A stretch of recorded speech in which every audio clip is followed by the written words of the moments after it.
Hey everyone, Melissa here. So I am getting ready to walk to work and to bus to work soon. Um, so a couple things on my mind. I have a video coming somewhere. It's a long video. It's about the conference, the details, a bit about what an amazing, amazing weekend it was. So I'm still reeling from that. I'm still chewing on, how amazing that whole weekend was. Um, as I think about filling in some of the gaps to that video, one of the things I did was I talked about divorce and how there is not a lot of care out there for women. So that will be my next thing I talk about. I talked about, not in the presentation, but in the background with the ladies on, they're like, where do you live and everything? And I'm like, well, I'm right down the road, and I kind of got over to here by accident. I'm like, I didn't plan on staying long. I didn't, these crises happened. And I can definitely see God's hand in bringing me over here. If not for nothing, if not for the pro-life walk, the other post-abortive class, the trauma class, being here to give my sons a hand. If not for that, then being at the weekend leadership conference, nonprofit competition. There's just a million things I can see God's hand brought me over here. So as I had put together my nonprofit, definitely the resources are a huge part of this nonprofit I'm putting together, and they will expand. It's huge to help women. I mean, when women don't have, help with divorce, they become a single parent. They don't have, not only not a lawyer, but usually the income has changed. There's a lot to divorce that sometimes, the church doesn't address because of whatever. Women have been hurt. Women have been, they need extra care in a church. So there's just a million things that go into just that. So as we think about marriage, though, usually the man always comes back. Usually he does. I was listening to somebody speak about this not that long ago. Usually he has seen, if a man leaves you, he realizes the grass is not greener on the other side. He wasn't able to communicate his frustrations. He left thinking that, he could, even his lifestyle might be better without you. But usually a man will always come back about 80% of the time. Maybe even more. And even after a divorce is final, a man is left with regret. Even if he found another woman, he is left with regret. So there are very, very little cases where a man is happy that he had a divorce. Usually he's going to grow old with that failure in his heart, and it actually makes a man worse off when he has a divorce. And I was talking to different people recently, and they're like, what kind of mother would want, her son to have a divorce? That's rotten. And it's true. Usually, you don't want a divorce. Even if you don't, my son is divorced. His wife walked out. You don't really want that for your sons, right? She obviously did him a favor because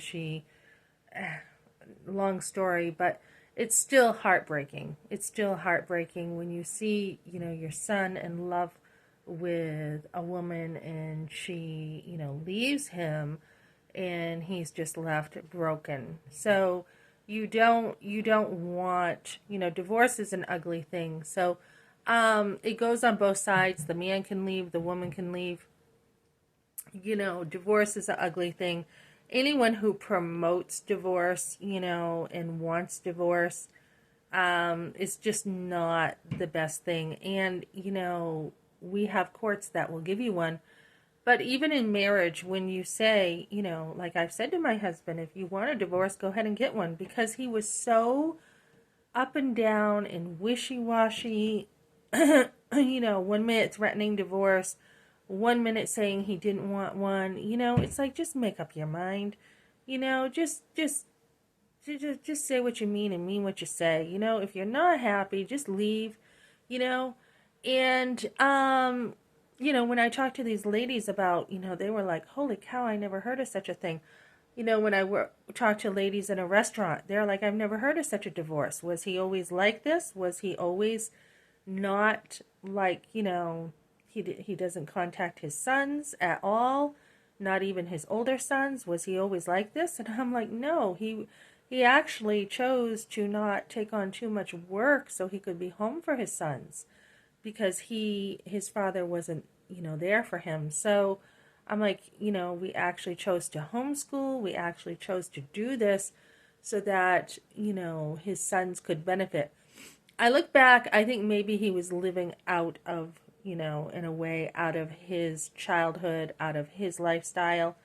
Maybe, some of that living through your children kind of thing, because he didn't, it didn't last. And, he seemed to think 18 and you're done, when no, your sons still need you. So, one of my sons is turning, he's got a birthday soon, and he just, we were, together yesterday talking, and I saw some stuff that I pointed out, and it's, sons still need their dads. It's not a, I'm done. So when you're single, like a single mom, I've been with my two sons, or all of them in a sense, there still is that weight when they grow up, and they still, my minor, I could definitely feel the weight of trying to be a parent, mom and dad to him.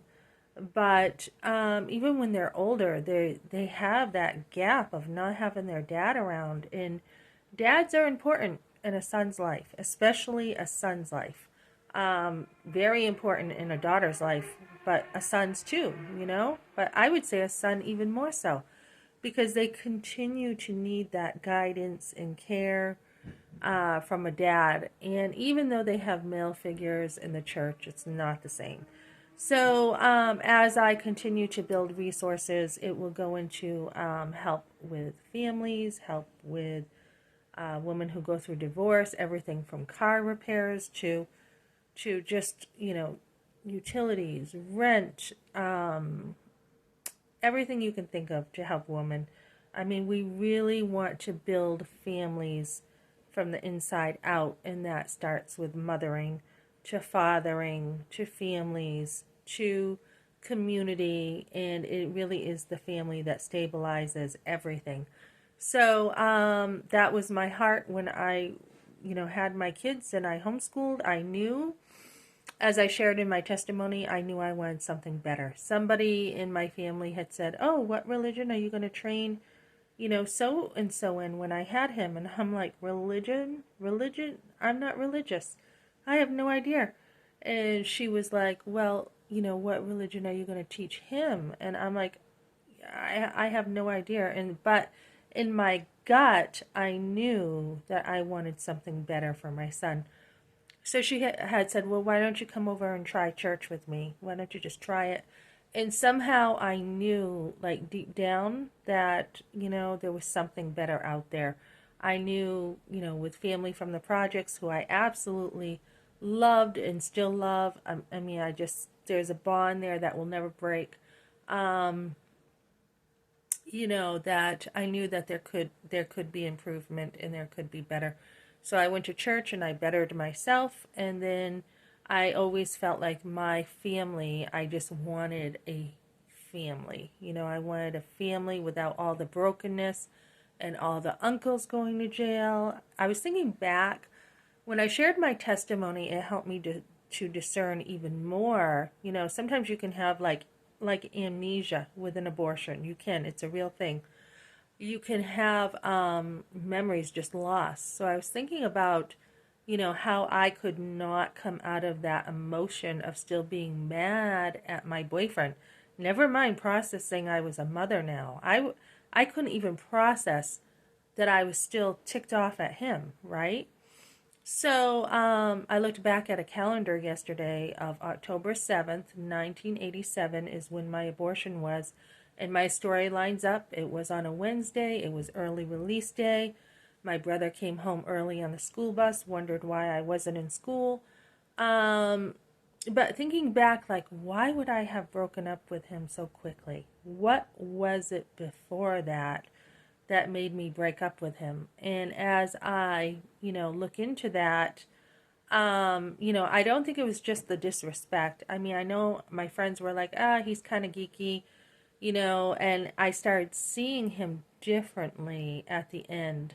Just like, my friends are like, oh, this guy's cool, and of course, you're a young girl and you don't have guidance, and you're like, oh, yeah, he is kind of cool, and I think I might want to date him instead. But what brought me to those conclusions of, it's just okay to break up after a year? Um, all I can think of is a broken family. That's all I can think of. Like, it started getting normal seeing, my uncle Bill and his wife break up, and then his second marriage broke up, and my uncle, all my uncles, all my aunts, just their marriages were broken. It started, I think, at that age to become normal to see broken relationships. Um, so, anyways, I don't know. At the beginning, I thought I would always be with him, and then something changed. I'm not sure what it was. And, you can delve into that as you heal and you remove the issues that were there. Another issue was for me, I thought I would be like somehow pregnant meant fat. I didn't even understand what pregnant meant. I had this picture. I remember we went out one day shopping, me, my aunt, my mother, my grandmother, and there was this lady who was pregnant, and they pointed out how fat she was, and they were critical and judgmental. I mean, my aunt could have been a model, so anyone who didn't fit that mold, look out. So I just remember thinking pregnant was that. And so even when I had my firstborn son and he kicked, I'm picturing, why is he kicking now when pregnant looks like that, right? In my head, until I started getting the child development down. So, go through your stuff, go through, your emotions, the logic, the feelings you had. A lot of my ministry, my nonprofit, is going to be based on getting through those issues for girls of what are you thinking, gathering information, what is the logic, what would make you think this way, and going to the heart of it. So, as I do this, I'll be bringing education and resources to girls to help them to make wise, good decisions in their lives and help them to have a life of success. So that's what I got for now, guys. I'm going to head out and get to work, and thank you for joining me.